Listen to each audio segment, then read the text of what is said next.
The Afghan women have emerged as a hope for resistance ever since the Taliban took over Afghanistan.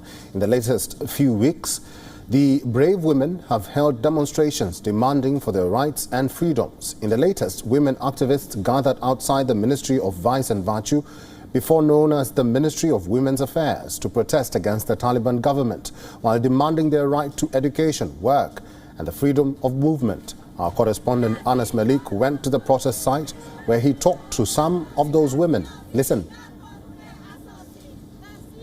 Outside what was once the Ministry of Women Affairs, these women in numbers are now protesting, demanding that a right to education is their inherent right, that freedom of movement is their inherent right, and that the Taliban should be ensuring that to them. This generation is not the generation of 20 years before. So this is a aware and educated and capacity generation. So they will not sit at home and silent. They will go to the streets and they raise their voice, and they will struggle till they take their rights. Despite many protests that women made for their rights, still we are seeing from current government nothing but a change that is very disappointing for women. Eliminating a ministry that was working for women now is no more. So in response to all our hard works, we are now getting such a negative move from Taliban. These women activists have announced a movement called the Movement for Change in Afghanistan Party. They held a press conference earlier today where they say that if the Taliban does not listen to their demands, then the women will come out on streets and make themselves heard. Afghan women today in a press conference have initiated a movement for their rights, for whatever that they are entitled to under the constitution and under the religion as well. They say that they will take to the streets in case if they are not given their due rights, that includes education and their right to work. Ever since the Taliban regained power, the leadership has been making huge promises, claiming to be a different, evolved Taliban too. They say that women will be allowed to work. They can carry on with their education, but the terms and conditions applied tell a different story.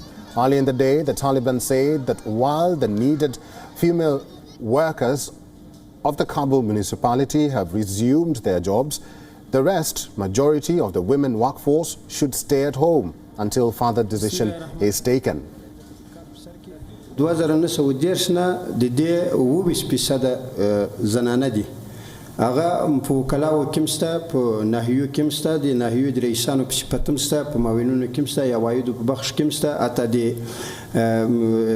ساختمان انجینری کې مله مکسرسته نو هغه موږ اول ټول ته اجازه ورکړه چې هغه خپل کارونه ته په خپل ټایم باندې هغه حاضری ووسی خو هغه بیا اسلامي امارت بیرته د لازم وبلل چې یو څو وخت پورې د خځو کار بند.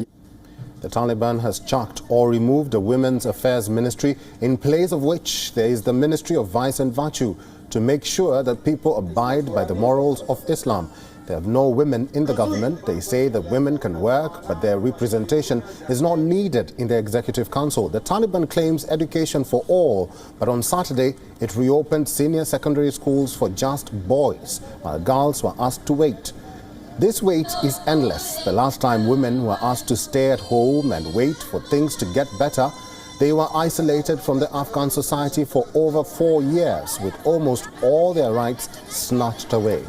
These women, who have lived through the 90s rule of the Taliban, fear history will be repeating itself, and to prevent that, they are fighting for their space.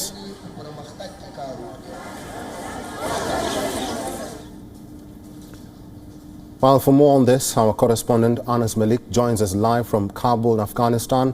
Hi, Malik, and thank you very much for joining us at this hour. The protests by women in Afghanistan are heating up, especially now that the UN General Assembly nears. You spoke to some of the women. Are they aware of the assembly, and do we know if they have someone who will represent them and their cause at the UN?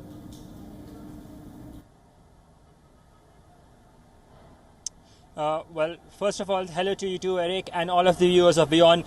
From here in Kabul, it's day 54 of WION's continuing coverage here from Kabul, Afghanistan, and we've been at it. We've literally seen it all, from the rise and fall of the governments, of new governments being made in place. Today I was out on the roads.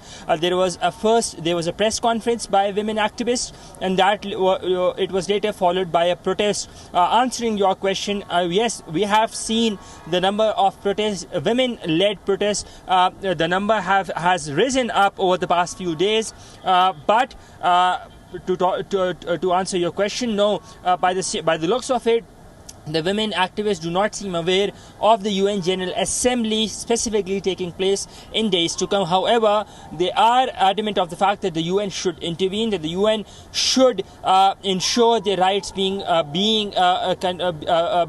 actually done with the Taliban as well, that they get their rights, and additionally that the UN should make this a precondition with the recognition to the Taliban government, that in case if women are not ensured their rights, then the government would not be recognized. So answering your question, yes, the women, the number of protests have risen up, but by the looks of it, they're not specifically aware of the General Assembly. Eric? Well, away from the protest, the recent bomb blast in Jalalabad has brought to the fore the fear that terrorist groups may be regrouping in Afghanistan. Has the Taliban reacted to this, and is this a cause for concern for them? This is, of course, a cause of concern, because what happened in Jalalabad yesterday, and I'm hearing from sources today that there was some sort of activity today. Remember, the media is very much in control over here. The local sources are very much in control of the Taliban.